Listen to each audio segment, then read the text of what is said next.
Hi everyone, in today's video I'm going to call out some of the key small details you may have missed in the new Astra Militarum datasheet.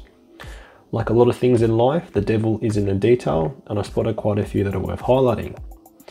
Nothing in here is crazy important, but as always it's good to be watertight on our new rules as we go about defeating the enemies of mankind with our 8th edition codex. So starting with some vehicle ones, so all Chimera chassis based vehicles all now have the same survivability stats from a datasheet point of view.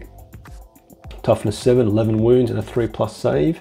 They can all be equipped with armoured tracks at the cost of 5 points. This includes obviously the Basilisks, Wyvern and Hydra, which have increased from their toughness 6 previously, Manticores, Death Strikes and Chimeras, which now has 11 wounds. Clearly 6 models having the same core stats is a great cleanup and makes managing things easier in the game, and also allows you to better compare units as you assess them for your army list inclusion. A small positive point on the Chimera getting an additional wound is great when compared with the armoured tracks, which gives us a baby Armour of Contempt. Also its multi-laser remains basically the same, but getting AP -1, which yes is cancelled out by Armour of Contempt in most instances, but into a lot of other armies it's obviously still a boost.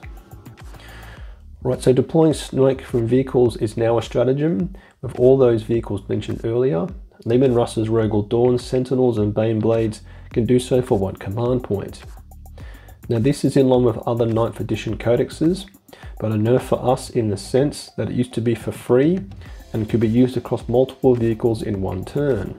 But as I said, it does put us in line with other armies.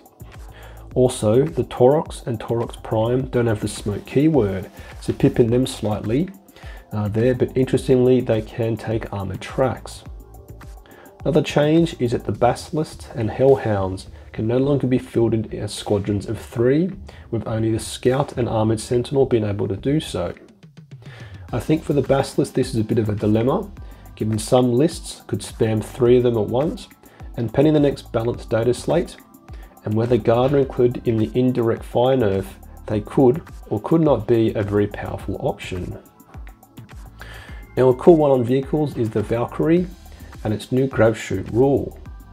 This now allows troops inside to disembark at any point of its chosen movement distance, properly stimulating the aircraft flying past and blokes jumping out. This is further boosted by the fact that Scions can deploy now 6 inches away as opposed to 9, like regular troops can. This captures a previous Scion stratagem from the Psychic Awakening, the old rulebook, and providing improved flexibility for us. As to the impact on weapons, I'd say it actually doesn't really do much for us, as being more than 6 inches away doesn't allow any grenades to be thrown, melter guns within half range, and now that hotshot las guns have a 24-inch range, they would be in rapid fire range anyway at 9 inches. But as said, it does provide more flexibility, making it also harder for your opponent to screen them out. So great news for these glory boys. And very last related to vehicles is a regimental engine seer. I mentioned this disciple of the Omnisci in a previous video, but it can now dish out a 5+ invul save to any Astra Militarum vehicle. Invul saves don't really exist in any vehicle data sheets, only available by the new Tank Ace Knight of Piety, also granting a 5+ with some points invested. So this bloke could hand out one in the command phase and is a relatively attraction option at 40 points. He does have to be within 3 inches in the command phase to take a bit of coordination, but you can have a Leman Russ given a 5+ invul save, then been ordered to take tank order full throttle, flying up the board aggressively while still having some degree of resilience for a single turn. Or you could go onto a trio of Sentinels, give it a 5+ invul save on one of them, and take all your saves on that model until it's killed. Okay, staying on elites, Ratlings rules have been modernised, being able to pre-game deep strike more than 9 inches away from enemy units or the deployment zone. And they can also move and shoot after firing Overwatch. They maintain their armor save bonus of being in cover, going from a t-shirt 6+ save to a -4+ save. And now also they are always -1 to hit. So these furballs could be a viable unit with their pre-game deep strike and being quite hard to hit. but with a very mediocre sniper rifle, they probably will always be trumped by the more robust Scout Sentinel, which can take a las cannon or plasma cannon. Right now on to regimental and prefectus orders. Clearly our orders have been massively boosted, however there is a watch out with the order distance. Now firstly, Voxcasters can now boost orders to 24 inches, which is clearly great, but this only applies to those orders within the command squad, so the single order from either a platoon commander or Cadian commander.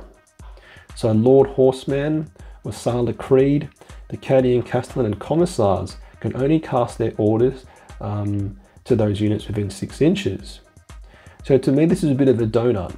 So unless you're bringing boatloads of infantry squads, Wassala Creed for example won't be able to maximise her potential 15 orders per game.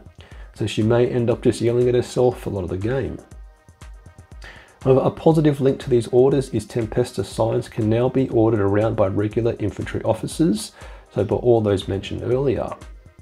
This provides yet again more flexibility into our game plan, and it will be interesting to see what our new secondaries will be in Chapter Approved 2023.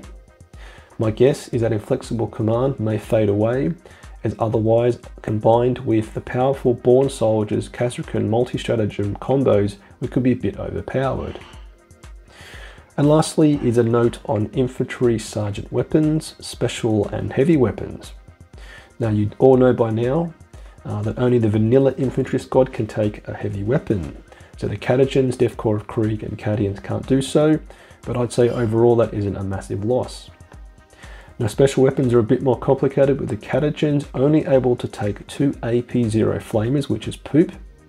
Death Corps of Krieg can take up to 3 special weapons, although that means you would lose out on a Voxcaster, whilst the Cadians can take 2 different special weapons, excluding sniper rifles. Whilst the vanilla squad can take any special weapon of their choice. Now what is truly puzzling, however, is the sergeant's weapon choices.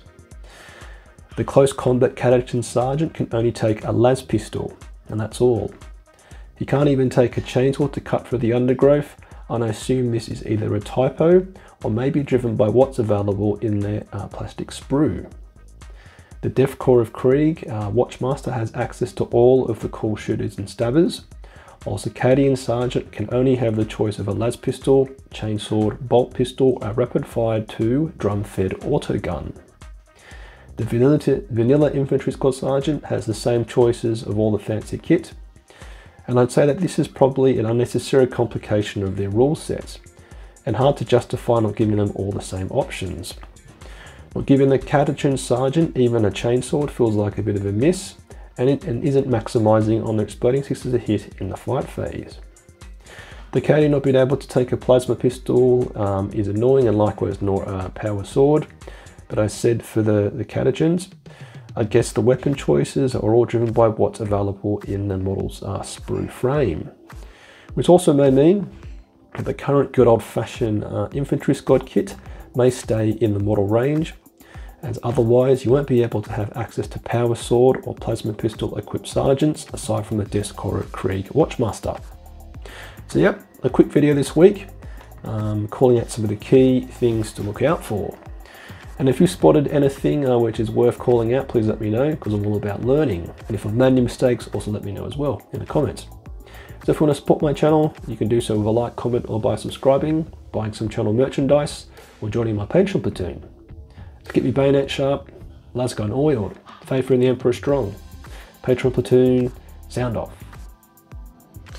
Tank Commander Glenn, Tank Commander Mitchell, Tank Commander Watchdog Van Etten, Colour Sergeant DuPont, Sergeant Broxius, Adal, the Colonel Merrill, Veterans Gibson, Hall, Lundeen, Guardsman Beard, Coquelin, Flint, Hills, Malik, Nitton, Nguyen, Smith, Tom, Tompkin, Conscript Bosun, England, Gilliam, Goodwin.